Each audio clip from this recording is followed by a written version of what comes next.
받고 죽으셨습니다. 그래 믿어요? 네. 3일 만에 다시 사셨다, 부활하셨다. 그래 믿습니까? 그러면 예수님의 죽음하고 십자가에서 죽으셨다는 거하고 3일 만에 부활하셨잖아요. 그러면 그 3일 동안에 무슨 일이 벌어졌죠? 3일 동안에. 네, 3일 동안에 예수님은 장례 지낸 다음에 이제 썩는 과정, 그게 있었어요. 자, 오늘 그 말씀이 40절에 예수님의 3일 동안의 사건에 관해서 얘기를 하는데요. 40절 말씀 보겠습니다. 이에 예수의 시체를 가져다가, 그러니까 예수님은 십자가형으로 죽으셨죠, 그죠? 네, 그래서 이제 확인까지 다 했죠.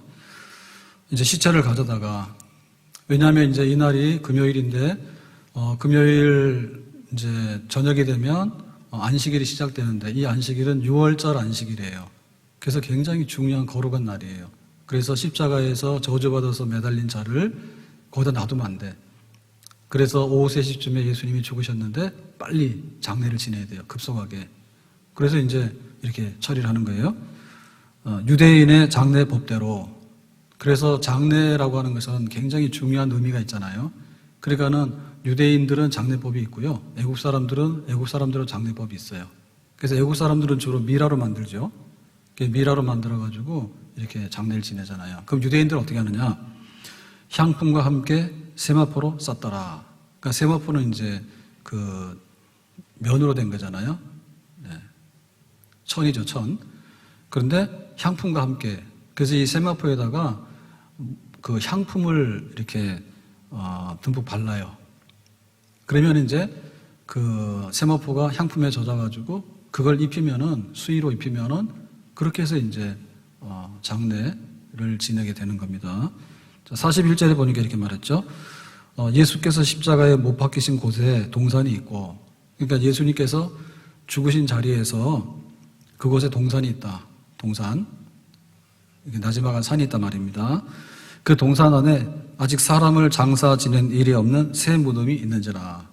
그 무덤이라고 하는 것은 우리처럼 땅을 파고 하는 매장이 아니고 석회 동굴 같은 이렇게 빈 동굴이 있는데 거기다가 이제 시신을 갖다가 안치하는 방식이죠. 그래서 그 무덤이 있는데 이 부자들은 이 무덤을 예배해놔요. 그래서 이 무덤의 원주인은 누구라고요? 아리마대 요셉이다. 그래서 요셉은 부자고 공연이었다. 근데 이제 이 무덤이 있었는데 자기가 이제 마음속으로는 예수님 메시아다 이렇게 믿었는데 숨기고 있었죠. 근데 이제 예수님께서 십자가에서 죽으시는 그것을 보고 장례를 지내야 되니까 자기가 그 빌라도한테 가서 얘기를 하는 거죠. 예수님의 시신을 달라고, 장례 지내겠다고 자기 무덤 빌려주는 겁니다. 그러니까 이제 여기 예수님이 죽으시고라고 한 다음에 장례법은 유대인의 법이고요. 그리고 그 장례 지내는 그 무덤은 바로 아리마대 요셉이고, 그 다음에 십자가에서 매단 다음에 멀리까지 갈 수가 없잖아요. 시간도 없고 하니까. 그래서 그 자리 옆에 있는 동산에 빈 무덤에다가 예수님의 장례를 지냈다 그랬습니다. 자, 그래서 이사야 53장 9절에 보면 예언되어 있는 바가 이렇게 되어 있습니다. 그의 무덤이 악인들과 함께 있었으며 그가 죽은 후에 부자와 함께 있었도다.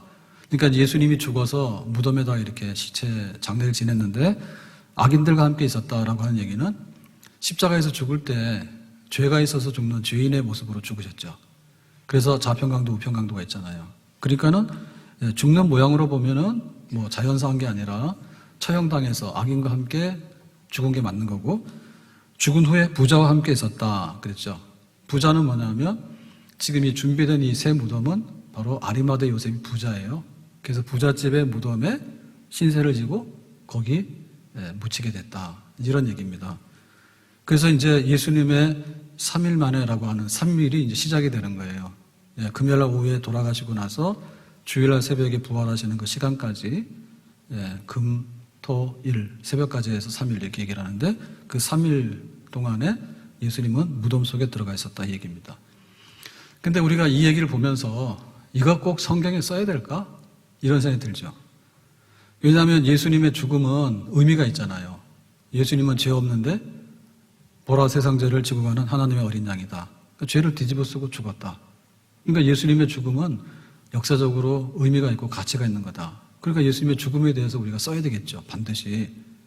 그러면 예수님이 3일 만에 다시 살아나셨다. 이것도 써야 되겠죠. 왜냐하면 부활이 없으면 그 예수님의 그 부활이 없으면은 죄 사함 받았다. 우리가 예수를 믿어서 의롭담 받는다. 이제 이런 증명이 없잖아요. 그러니까 예수님의 죽음과 부활은 누가 보더라도 죽음에 대해서 써야 되는 거고요. 죽음 없이 부활이 없으니까. 근데 죽음이 있어야 되는 거고. 근데 부활이 없으면 죽음은 의미가 없잖아요. 그러니까 예수님은 부활해야 된다. 이게 맞는 거죠. 근데 이 3일 동안에 장례 지내는 내용에 대해서 굳이 써야 될까? 이런 생각. 그리고 이게 지금 죽었다가 1시간 후에 살아난 것도 아니고 3일이라고 하는 그런 일정한 시간이 거기에 경과가 돼야 되는데 그게 꼭 필요로 할까? 만약에 필요로 한다면 그것은 도대체 무슨 의미가 있을까? 뭐 때문에 3일 동안에 무덤에 들어갔다는 얘기를 꼭 성경에서는 써야 될까? 이제 이런 얘기입니다. 그래서 이 얘기를 보면 우리가 그 겉으로 보는 거하고 실제적인 거하고 굉장히 차이가 있어요. 자, 예수님의 죽으심에 관해서 우리가 의미를 알 때는 예수 나를 위하여 십자가에 피 흘려 죽으셨다. 그러니까는 그것은 우리로 볼 때는 굉장히 고마운 사건이죠. 근데 예수님을 안 믿는 사람들에게 있어서는 예수는 시국사범이라 그냥 로마의 반역에서 정치 운동하다가 잡혀서 죽은 혁명 실패한 사람이다 라고 볼 수도 있는 거죠. 그러니까 겉으로 볼 때는 실패인데 속으로 볼 때 예수님의 죽음은 성공이죠. 아멘? 그럼 예수님의 부활은 뭡니까? 예수님의 부활은 우리에게 있어서 영광스러운 승리고 구원에 대한 보장이잖아요. 근데 안 믿는 사람들이 볼 땐 뭐예요? 부활이라고 하는 것은 믿지도 못할 아주 헛소리다 라고 비난도 하겠죠. 그러면 지금 여기 그 예수님이 무덤에 들어가서 3일 동안 경과한다 라고 하는 이 얘기는 겉으로 볼 때 매우 불쾌하고 밥맛 떨어진 얘기입니다. 밥맛 떨어진 얘기예요. 우리가 겉으로 보는 거하고 실제 속하고가 이렇게 됐을 때 그게 뒤바뀌는 경우가 많이 있는데요. 예를 들면 우리가 제일 싫어하는 게 뭘까? 라고 할 때 그 얼굴 화장 좀 해야 되잖아요. 근데 화장 안 하고 가다 들켰어. 그럼 어떤 생각이 들어요? 좀 안 좋죠? 네? 그리고 막 옷도 아무렇게나 해가지고 신발도 질질 끌고 가는데 아주 중요한 사람 만났어. 그럼 뭐가 됩니까? 야, 이거 내가 좀 이렇게 좀 품이 단정하지 못하게 보였구나 라고 하는 그런 생각이 좀 들겠죠. 또 겉하고 속하고 그런 것이 차이가 날 때 당혹감 느끼는 게 뭐냐면 요즘은 잘 안 하는데 옛날에는 신방 간다 그러면요 난리요. 그래서 신방 가는데 신방 한번 간다 그러면 집안을 아주 그냥 청소를 대대적으로 해가지고 도배장방까지 새로 했대. 목사님 대신방을 맞이하기 위해서. 그래서 안 믿는 남편들이 교회에 대해서요 딱 좋아하는 게 있습니다. 신방 안 오냐? 그 얘기 집안 좀 치우란 얘기야. 막 집안 깨끗해지는 거야 깜짝같이. 그러니까 그거 들키면 굉장히 싫어하는 거예요. 그래서 옛날에 목사님들이 그랬어요. 교회를 이렇게 열심히 나오려면 부지런해야 돼. 부지런해야 돼. 그죠? 30세끼 밥을 다 해야 되고 그런데 막 교회로 와야 되니까 얼마나 힘듭니까? 근데 신방 가다 보면요 집안의 안방에다가 그 요광이라고 놓는 거 있잖아요. 네, 화장실이 없고 막 바깥에 있고 할 때는 옛날에 막 이렇게 했죠. 예, 막 그런 것도 있는 거예요. 신방 가다 보면. 그럼 들키면 어떻게 돼요? 그러니까 좀 그런 거는 치워. 막 집안에 있는 거 다 보여줍니다. 거실에 있는 거 다 보여주고요. 막 침실에 안방에 있는 거 다 보여주고요. 그런 자기 속에 있는 거를 드러내놓는 거에 대해서 별로 기분 안 좋아해. 그러니까 항상 정돈되고 용모 단정하고 화장도 좀 하고 집안도 잘 정리하고 이제 이렇게 해야지 내가 가지고 있는 나의 명성과 내 속 사람이 일치하는 거야. 그러니까 속에 있는 거 보여주기 싫어하는 거예요. 네? 그래서 이렇게 막 식권증이 나오고 이럴 때는 막 하품도 나오잖아요. 그러고는 막 중요한 회의 가가지고 막 꺼벅꺼벅 졸기도 하잖아요. 그러면은 정말 보기 싫습니다. 네? 열심히 얘기하고 있는데 우리 교역자도 그래. 그래서 잘 안 해요 회의를요. 한참 말하고 있다 보면 여기서요 막 졸고 있는 거예요. 네, 그런 사람이 있었어요. 네, 좀 길어지면 그냥 사정을 잡아버립니다. 그거 참 난감하죠. 보기가 안 좋죠. 열심히 진지하게 얘기를 하고 있는데 잠을 자고 있질 않는가 말이에요. 그래가지고 막 밥 먹고 나서 막 이렇게 배가 부르고 하니까 말이야. 거기서 하면 안 되는데 막 하품을 하고 막 이러면 말이야. 굉장히 그 사람이 안 좋게 보인다고. 그러니까 사실은 예수님에 대해서요. 죽는 것까지는요. 참 우리 죄를 위해서 죽었다. 참 그것까지는 우리가 참 받아들일 것 같아요. 예수님 다시 사셨다. 다시 사신 예수님 너무 멋있어 보인다. 그럴 것 같아요. 근데 이 무덤 속에 들어가면 어떤 일이 벌어지냐. 무덤 속에 들어가면 그때부터 썩는 거예요. 네? 딱 심장이 멎어서 그때부터 호흡이 끊기게 되면요. 그때부터 부패가 일어납니다. 부패가 일어나서 하루, 이틀, 3일 그러면 다 썩었다고 해요. 그러니까는 미련 없이 이제 갖다 묻어버리잖아요. 이제 그렇게 해서 이제 예수님은 이제 무덤 속에 들어간 거 아니에요. 그래서 사실은요, 이거, 보여주기 어려운 사건이에요. 그리고 거기서 어떤 일이 진행될 때 썩어 부패하는 과정에 대해서 얘기를 하고 있는데 이거에 대해서 정말 냄새나고 이거 아주 그렇다라고 볼 수 있는 사건이에요. 근데 성경에서는요, 이거를 생략 안 하고 일부러 얘기를 해요. 일부러 유대인의 장례 법대로 따라서 거기에 이제 아리마대 요셉의 빈 무덤에다가 장례를 지내고 무덤에 돌을 맞고 군인들이 지키고 있었다. 그리고 이제 3일이라는 시간이 경과된다라고 일부러 얘기를 하고 있다. 일부러. 그러니까 이것은 뭐냐면 무덤 속에서도 썩어가는 부패 속에서도 하나님의 구원이 이루어지고 있다. 아멘. 하나님의 구원이 이루어지겠는 거예요. 하나님께서 예수님의 부활을 믿는다라고 얘기를 하는데 그 예수님의 부활되는 과정이요. 죽었는데 너무 심장마비로 정말 깨끗해. 그러다가 예수님께서 갑자기 눈을 딱 떴는데 죽었다가 사신 분인지 모를 정도로. 예? 만약에 그렇다면은 그 구원이 뭔가가 빠진 거예요. 그러니까 우리의 구원이 되려고 그러면 우리가 죽어서 흙으로 돌아가는 부패되는 과정이 우리 속에 있어요. 그러면 예수님께서 우리를 구원하시려면 뭐냐면 똑같은 우리의 구원을 이루는 그 과정에서 죽으신 것과 같이 3일 동안 장례 지내서 무덤 속에 있는 과정에서 부패의 과정을 겪어야지 예수님의 구원이 우리의 구원으로 이루어지게 되겠죠. 그러니까 무덤 속에 들어가 있는 시간, 무덤에서 썩어지는 시간도 버릴 시간이 아니라 하나님의 구원을 설명하고 하나님의 구원이 이루어져 나가는 거룩한 과정 속에 있는 겁니다. 아멘. 그래서 이 얘기를 지금 요한복음에서 요한이 구체적으로 하고자 하는 것은요, 뜻이 있어서 그런 거예요. 그게 뭐냐면 그 당시에 이제 그 가현설자라고 하는 그런 사람들이 있는데, 가현설, 다시 말하면 이제 예수님의 그 성육신에 대해서 온전하게 믿지 못하는 사람들이 있어요. 그래서 이 사람들은 예수님이 인간으로 보이지만 본질적으로 인간은 아니야. 우리가 헛개비를 봤다 하잖아요. 그러니까 뭔가 이렇게 환영, 실제가 아닌 뭔가를 본 것처럼 인간으로 보였지 진짜 인간은 아니야 라고 믿는 사람들, 그런 사람들을 우리가 가현설자라고 얘기를 하는데, 그 기원은 헬라 철학에 있습니다. 헬라 철학은 이원론에 근거하거든요. 그러니까 영은 선하고 육은 나쁜 거고, 그 다음에 하늘은 좋은 거고 이 땅은 나쁜 거다. 그러니까는 육체와 이 세상은 나쁜 거다. 그러니까는 육체를 가진 인간은 나쁜 거다. 그러니까 하나님의 아들이 이 땅에 오셨는데 하나님의 아들이 인간으로 왔다고 하는 것은 그건 있을 수가 없는 일이다. 인간처럼 보인 것이지. 그러니까는 그런 헬라 철학의 영향으로 인해서 하나님의 아들이 이 땅에 왔다 받아들여요. 근데 이 땅으로 온 하나님의 아들은 인간으로 왔는데 인간처럼 보이는 것이었지 본질에 있어서 진짜 인간은 아니었다라고 하는 거예요. 철학적인 배경 때문에 그렇게 말하는 거예요. 그래서 우리가 삼위일체 하나님을 믿는 게 기독교인데, 자, 이 삼위일체 하나님의 그 신앙 고백이 완성되어지는 것은요, 사도신경이 사도들이 12명이 둘러앉아가지고 너 하나씩 해봐. 그래서 전능하사 천지를 만드신 하나님은 내가 믿고 그 외아들 예수 그리스도를 믿고 이래가지고 12사람이 하나씩 해가지고 한 번에 쭈르륵 엮었더니 사도신경이 됐다. 이런 건 아니죠. 이거는 100년이 지나고 200년이 지나고 300년이 지나가지고 교회가 모여서 성경을 공부하고 성경을 연구하고 이래가지고 교회 회의를 해가지고 그 다음에 조금 더 해가지고 이 사도신경에 지금 전해지는 고백이 이게 지금 완성이 된 거예요.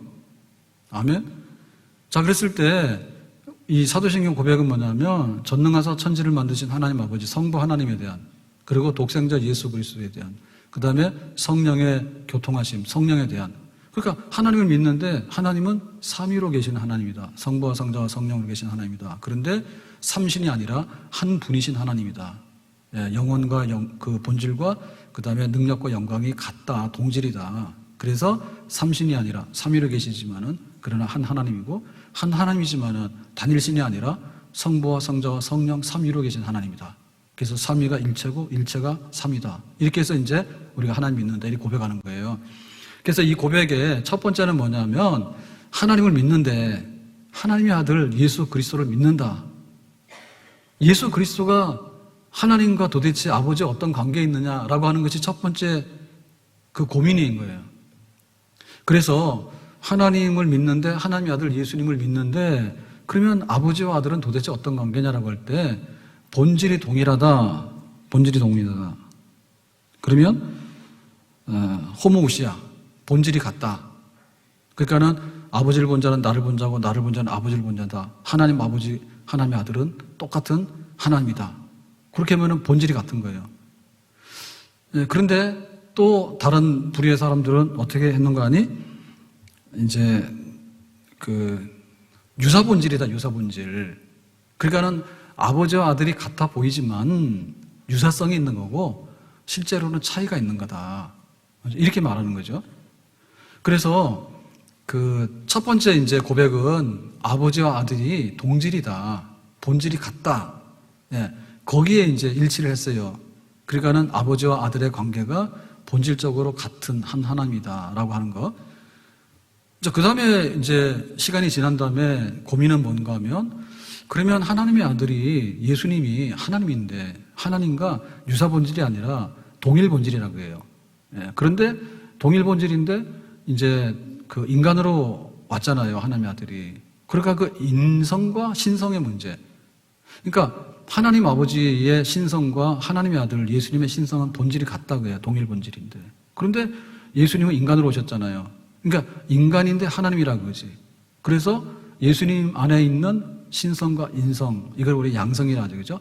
신성과 인성이 있는데 이 신성과 인성의 관계가 뭐냐라고 하는 것이 또 중요한 그 갈림길인 거예요. 그래서 이제 거기서 나오는 질문이 뭐냐면, 하나님이다. 그런데 인간으로 보이지만 인간은 아니다. 근데 이제 반대쪽에서는 뭐냐면 인간이다. 하나님처럼 보였지만 하나님은 아니고 하나님과 같은 능력을 행한 거다. 본질에 있어서 인간이다. 그러니까 한쪽에서는 하나님이다. 인간처럼 보였지만 인간은 아니다. 한쪽에서는 진짜 인간이다. 그런데 하나님은 아니고 하나님처럼 보인 거다. 그렇게 되는 거죠. 그래서 이제 이게 막 왔다 갔다 하니까 거기서 이제 결론 짓는 게 뭐냐면 하나님 그리고 인간. 그래서 앞에다 참을 붙이는 겁니다. 성부 하나님과 성자 하나님의 관계가 유사 본질이냐, 동일 본질이냐? 동일 본질이다. 그러면 성자 예수님은 하나님이냐, 인간이냐? 둘 중에 하나가 아니라 하나님이고 그리고 인간이다. 엔드. 그래서 이 하나님과 인간은 도대체 엔드로 연결이 안 돼요. 그래서 그 고백을 할 때 이랬거든요. 우리가 이성적으로 우리가 이해는 안 되지만 예수님은 참 하나님이다.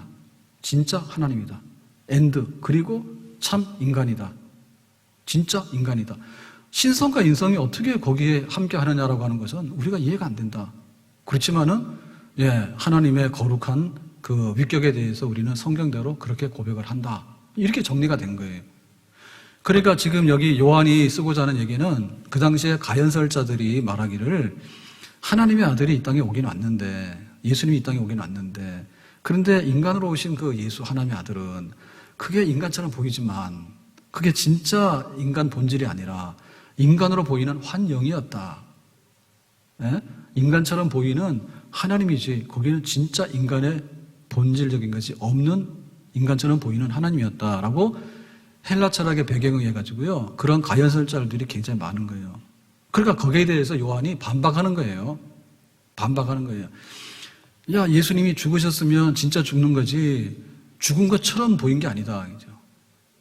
그러니까 예수님이 진짜 죽으셨다라고 하는 얘기는 진짜 죽었으면 우리와 똑같이 부패되는 과정에서 썩어져가는 3일 동안의 과정이 있어야 되는 거예요. 그러니까 요한은 그걸 생략하고 싶지 않은 거예요. 그래서 3일 동안에 계속해서 부패가 진짜 이루어졌다라고 하는 것은 뭐냐면 진짜 인간 인성을 가진 그분이다라고 하는 것을 지금 말하고 있는 거예요. 증명하고 있는 거죠. 그러니까 예수님의 십자가의 죽음이 참 인간이 아니었다면 헛개비가 죽은 거죠. 그러면 우리의 죄를 대신해서 십자가에 달리셨는데 진짜 인간 본질을 가지지 않은 그가 죽었다면 우리 인간의 죄의 문제는 속죄가 안 되는 거죠. 지금 예수님께서 죽으셨는데 부패에 대해서 썩어져가는 과정이 만약에 실제로 일어난 게 아니라 그런 것처럼 보였다, 환영으로 보였다라고 만약에 한다면 우리가 썩어져가서 부패해져가는 과정에 있어서 예수님은 거기에 우리의 구원이 개입이 안 되는 거죠. 그러니까 그게 아니다 그 얘기입니다. 예수님은 참된 인간으로 오셨고 예수님은 우리의 죄 때문에 인간으로 죽으셨고 예수님은 우리의 죄 때문에 부패 썩어져가는 과정조차라도 우리가 이행해야 될 부분을 미리 우리에 앞서서 구원자가 되셔서 그것을 다 이행을 하셨다. 그런 뜻이 되겠습니다.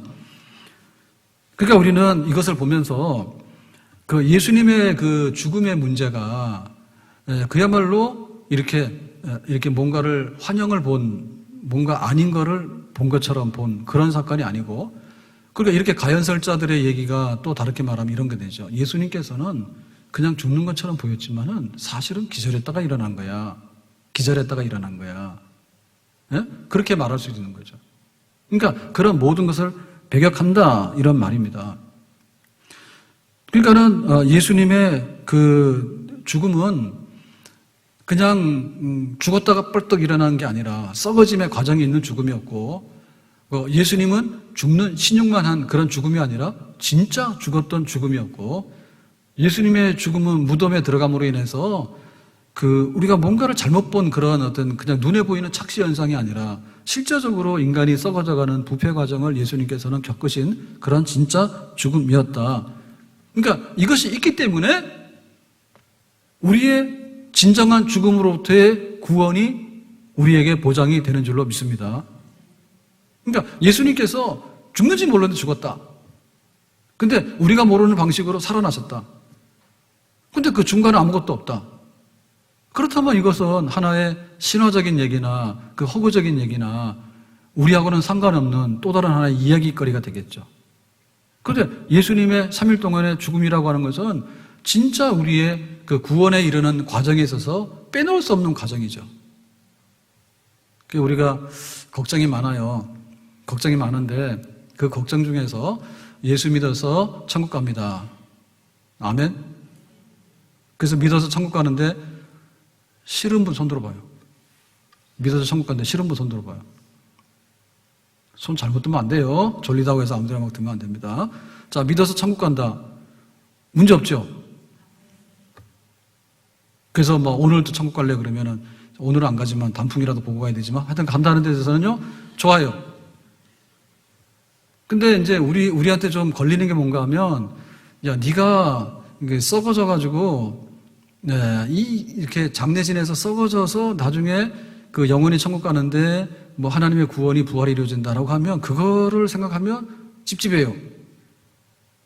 그래서 죽음이 겁나는 거예요. 만약에 우리가 죽는데, 내가 딱 죽었어. 그때 하나님께서 우리 영혼을 천국으로 뿅 데리고 갔어. 1초도 안 걸렸어. 다 가고 싶죠, 그렇다면. 근데 걱정이 뭐예요? 나 죽으면 장례식 누가 해줄까? 그런 거 좀 걱정 안 돼요? 일단 죽고 볼 거예요? 산 사람들이 문제지.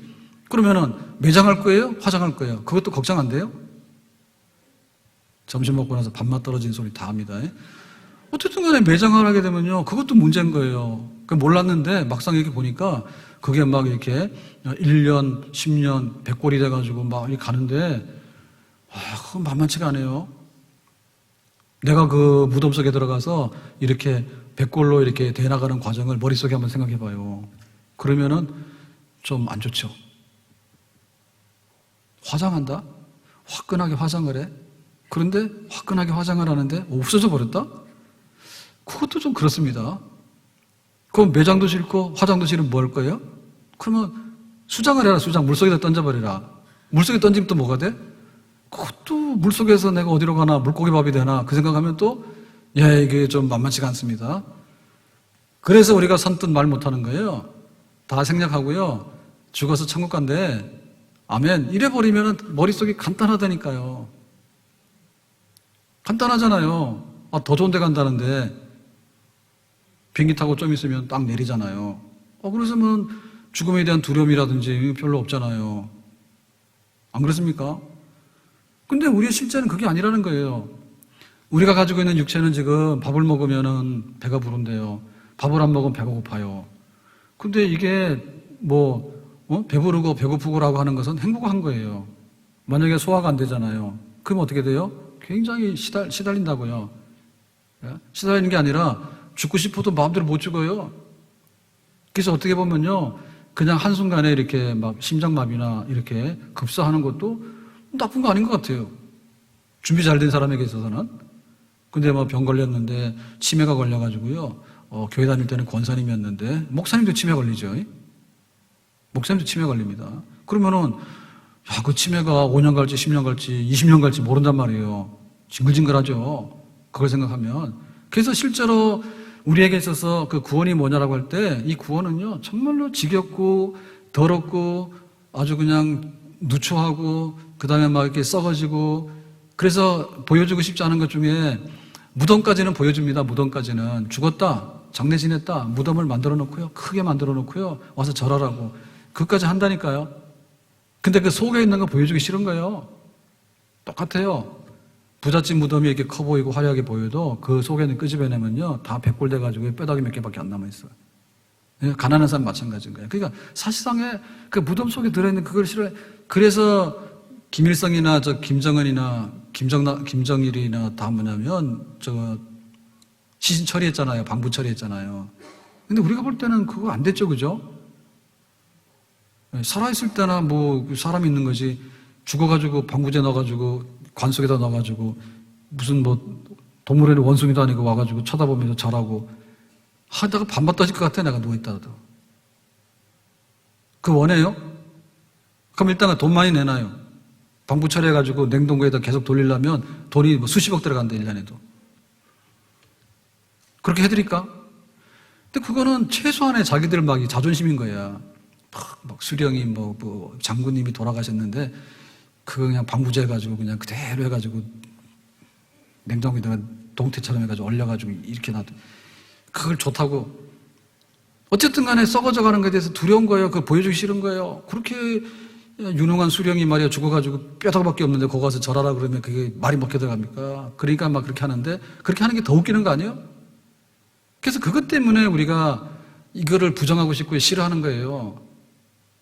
싫어하는 거예요. 그래서 골치 아프고 모르니까 그냥 천국 간다 하자. 없는 사람은 죽으면 그만이야 라고 여기서 막 그냥 뛰어넘어가려고 하는 거예요. 근데 진짜 구원이 이루어지려면 이 배고픔의 현상에 대해서요 다 해답이 돼야지 구원이 되는 거예요. 배고픈 사람에게 밥을 먹어야지 구원이 되는 거지.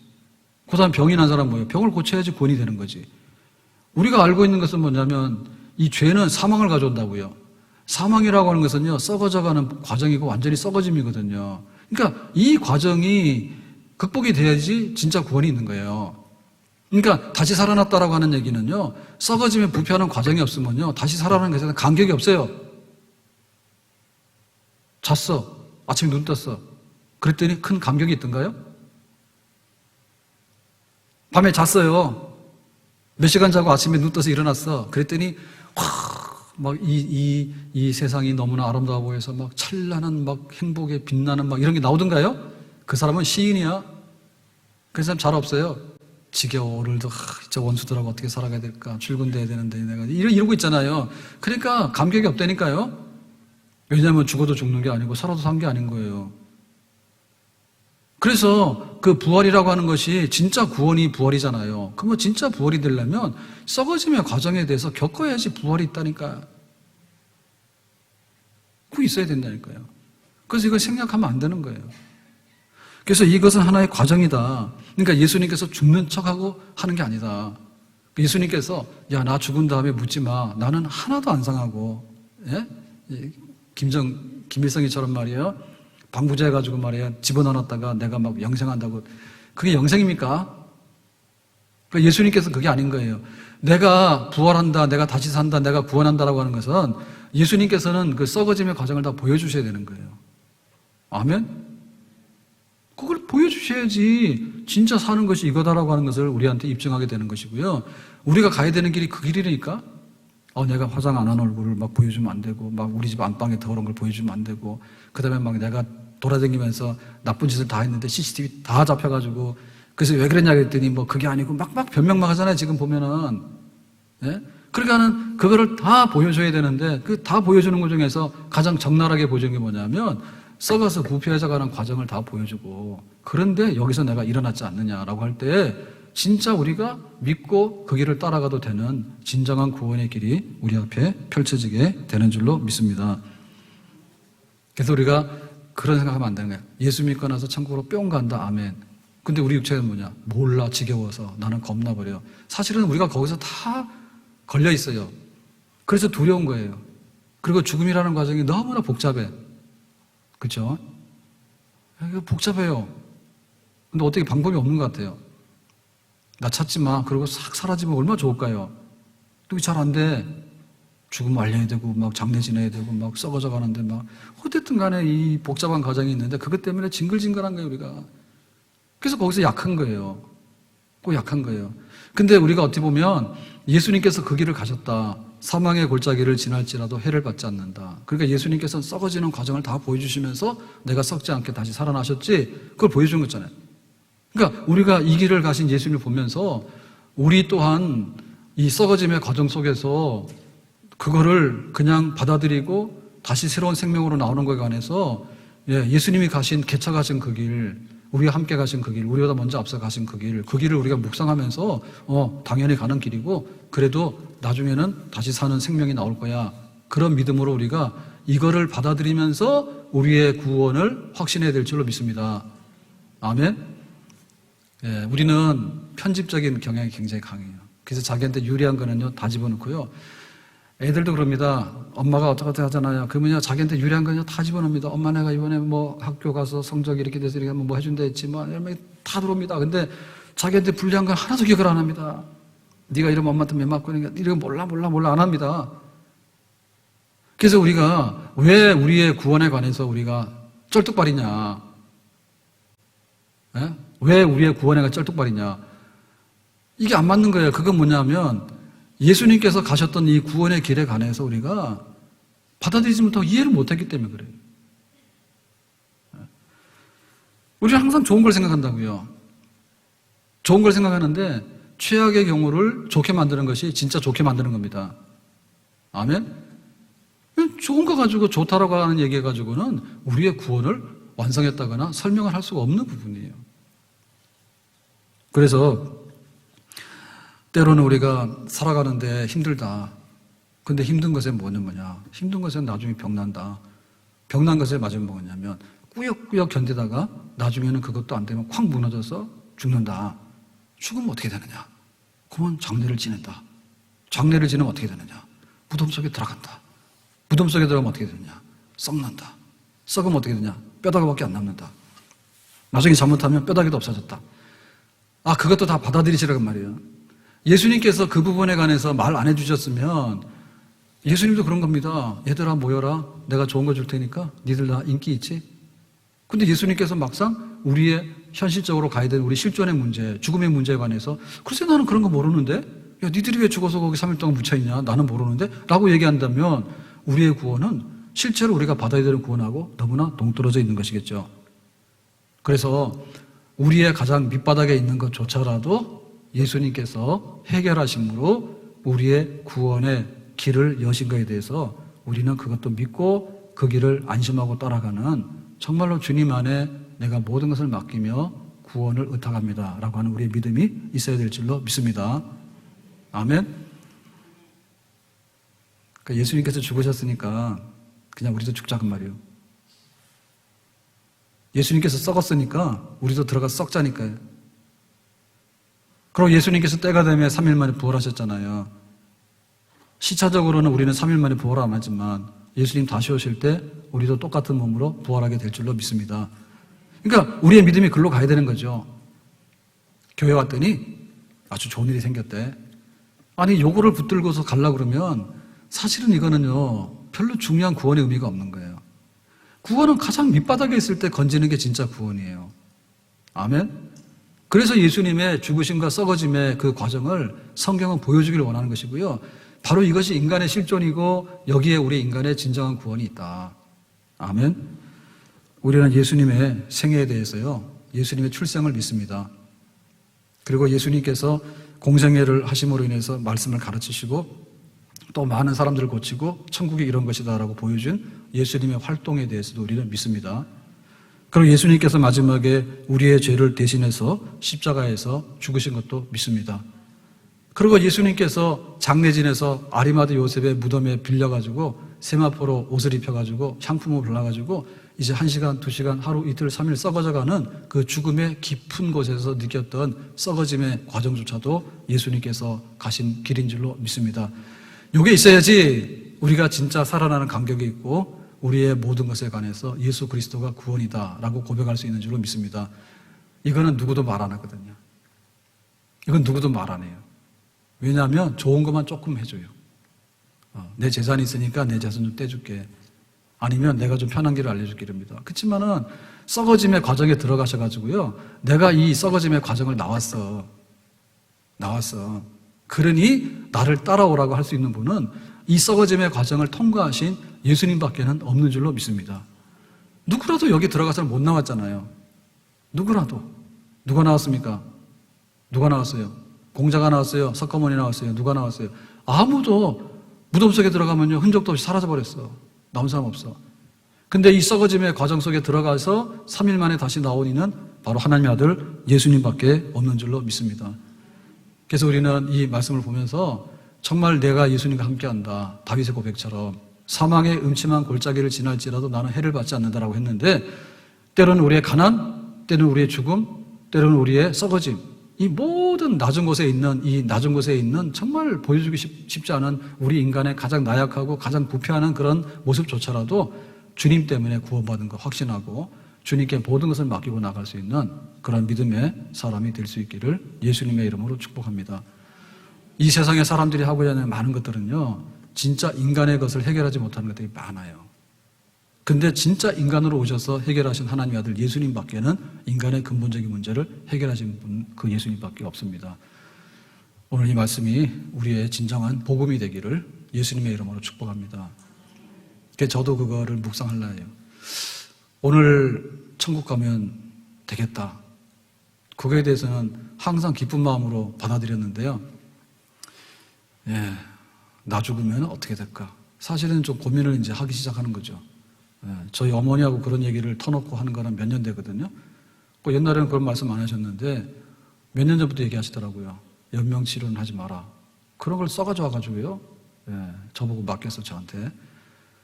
그들이 이제 또 장례를 할 때는 어떻게 해라, 뭐 이런 말씀 하셔서 돌아가시면 하세요. 알아서 내가 다 살 테니까. 그런 말. 말이 많냐고. 근데 제가 참고할 수밖에 없습니다. 돌아가신 분이 뭐 말이 많습니까? 알아서 하는 거지. 참고는 할 겁니다. 근데 그게 참 힘들더라고요. 그 말 트는 것조차가. 왜냐하면 살아계신 분한테 그런 말 하기 어렵잖아요. 근데 때가 되니까 그런 말도 하시고 또 저도 그거 말 받는 것 같아요. 왜 나의 문제이기도 하잖아요, 이미. 그래서 우리 성도들이 예수 믿으면서요, 좀 그런 거 안 했으면 좋겠어. 뭐 때문에 꼬부라져가지고요, 뒤돌아서는 거 안 했으면 좋겠어. 뭐 때문에? 내가 병이 나서 죽으면 구원이 없습니까? 내가 가난하면 구원이 없습니까? 아니요. 만약에 그것 때문에 구원이 없다 그러면 죽어서 썩어져 가는데 거기 무슨 구원이 있겠어요? 그런데 이 과정이 바로 진짜 구원에 이르는 과정이었다라고 생각하면 하나님께서 이 형님은 부자로 삽시다. 헌금도 많이 하고. 근데 가난하다고 하나님 다 버렸다고 하지 마세요. 이 형님은 건강해가지고 펄펄 날아다니면 얼마나 좋을까죠. 근데 때로는 몸이 병들고 힘들더라도 그것도 받아들이고 삽시다. 아멘? 때로는 사람들 인기가 있어가지고 영광도 누리지만 우리는 멸시천대밖에 받은 게 없어. 천덕꾸러기로. 그래도 그것도 받을 줄로 믿습니다. 내가 무덤의 과정에서 썩어져가는 과정조차도 하나님의 구원이 이루어지는 과정이다라고 생각하면 그냥 죽어봅시다. 아멘? 예수는 죽은 자 가운데서 3일 만에 부활하셨다. 우리 앞에 그 어떤 것도 하나님의 구원을 막을 수 있는 것은 없다. 예수님이 우리의 완전한 구원자가 되시는 줄로 믿습니다. 기도합니다.